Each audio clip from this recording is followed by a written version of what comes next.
What a blessing when a new baby is born. Look at this father and mother. They are so happy. They received a little boy from the Lord. But they live in Egypt, and the king had said that all the little baby boys from the Israelites need to be killed. Of course, they will not obey the king.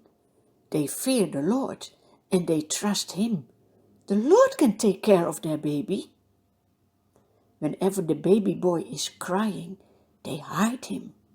And whenever they hear the footsteps of the soldiers, they hide him as well. When the baby is growing, his voice becomes louder. After 3 months, the mom thinks, I need to make another plan. And she goes to the river and gets reed and makes a very nice basket. She coats it with tar and pitch so that no water can come in the basket. While the older sister Miriam is watching, the mother lays the little baby boy in the basket. Together they walk to the river. They put the little basket as a boat in the water. Then the mother goes back home, but the sister Miriam stays at the bank of the river. She hides between the reeds to see what will happen. After a while, the Pharaoh's daughter is coming. She is a princess, and she comes to the river to bath, together with her attendants. They are walking along the river bank. She sees the basket among the reeds and sent her female slave to get it. She opens the basket and sees the baby.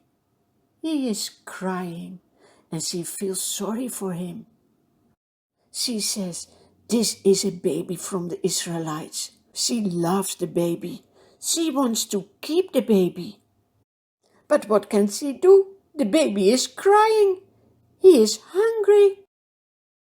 Suddenly Miriam comes out of the reeds and she asks the princess, shall I go and get one of the Israelite women to nurse the baby for you? Oh, yes, please. That's a good idea. Miriam runs home and tells everything to her mother. As quick as possible, Miriam and the mother come back. The princess put the baby in the arms of their own mother, and she said, take this baby and nurse him for me. I will pay you. What a miracle! Do you see how God took care of this baby? Can you imagine how happy the father and the mother are? Because now whenever soldiers knock on the door and say, we hear a baby, is it a boy? Then they can say, it's the boy for the princess. We are just taking care of him. And in between, they can have the baby for a few years in their own family. They tell their little boy about the Lord. They teach him how to pray. Together they sing songs for the Lord. When the boy is big enough to stay with the princess, the mother brings him to the palace. That must be such a hard moment to leave him there and go back home without her son. But the mother knows God took care of him. And he is still the same. He will take care of this boy, even when he's in the palace and she can't do anything for him. But there's still one thing she can do for him. She can pray and ask the Lord to protect her little boy. The princess says, I call you Moses, because that means I took you from the water.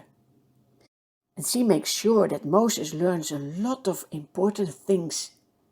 When he grows up, he can do mathematics, he can read, all these kind of things that you also need to learn. One thing she didn't teach Moses. She didn't teach him about the Lord. But Moses doesn't forget the lessons that his father and mother have been teaching him about the Lord. It would be so nice when you also never forget what you have been learning about the Lord.